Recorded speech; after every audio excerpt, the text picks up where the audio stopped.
الرجيم. بسم الله الرحمن الرحيم. الحمد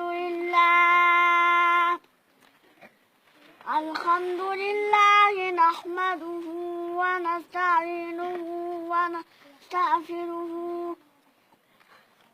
ونعوذ بالله من شرور أنفسنا ومن سيئات أعمالنا.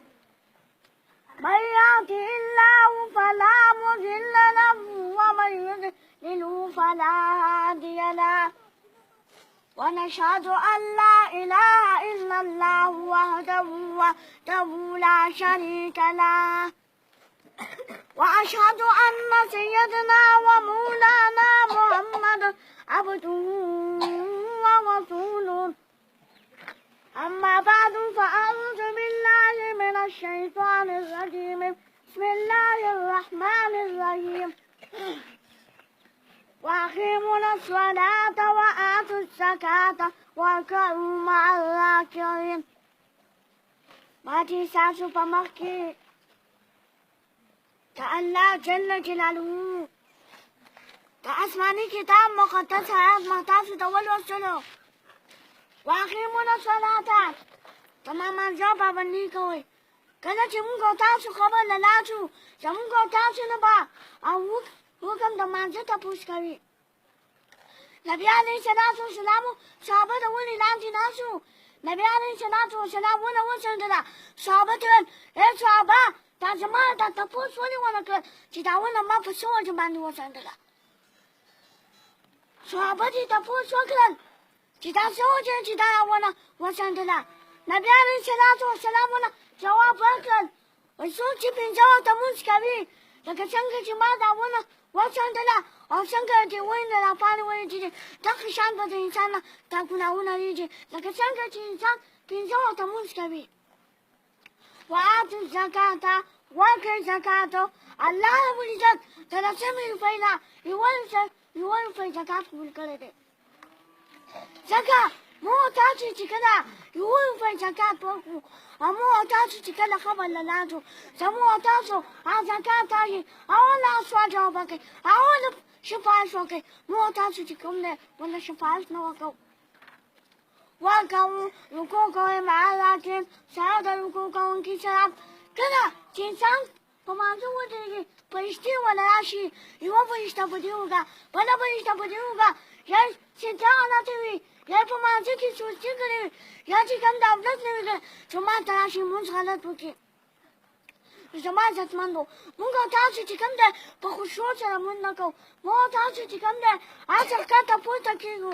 نبي علیه الصلاة والسلام وایي چا چې په خشوع سره لمونځ وکړل نو هغه لمونځ چې کوم دی قبلېږي. او که موږ تاسو په خشوع سره لمونځ نه کوو نو زموږ تاسو لمونځ چې کوم دی نه قبلېږي. واتقوا الله ویریږئ د الله نه د الله نه معافي وغواړئ د ژوند نه ځان وساتئ. موږ تاسو ډېر ګناهونه کړي دي. که موږ تاسو الله رب العزت ته په ژړا شو معافي ترې وغواړو د ژوند نه زه داسې شرک دی لکه د مور او پلار سم زنا وکړه دومره ګناه ده. الذین آمنوا او ایمان راوړئ په الله رب العزت باندې. موږ تاسو چې کوم دی په الله رب العزت باندې ایمان نه راوړو. ځکه یو سړی و هغه خپلې مور ته مورې ما له اجازه راکړه زه ځم جهاد ته.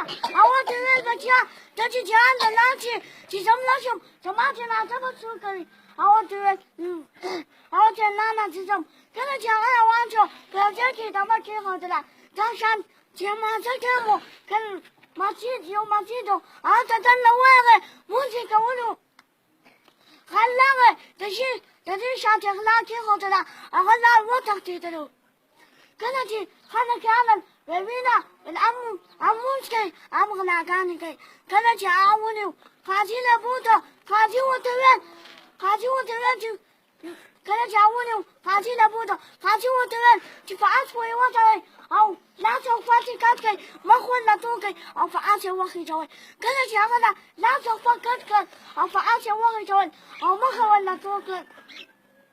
په یو ځای کې چې چا تپوس وکړل چې دا څه وجه ده چې تاسو دا سړی چې کوم دی په اس یې وخېژول دی مخ هم ورله تور کړی دی تيجا كيري تاسوا تيجا أخاي كواتوي تيجا ما تينا خلاك ريدا أشاري وتا فخفل تاشان تيجا جهاد لتلم مخفل موتين موي مانا إجازة جاجا زتم جهاد لا أخيرا تقول بچيا ماذا زتم لاشم جماعتنا عزبا سوكري زدا أشانتي بيجازة دوانجم زيانم مچيتا ماموش كونو حوزاشا يدخلنا خبرنكم أغاتي كلا كوشكو جماعة ماندو أغاتا مورا بلانا بيجازة تتلو أغاشا شجلوشو واحد دوانا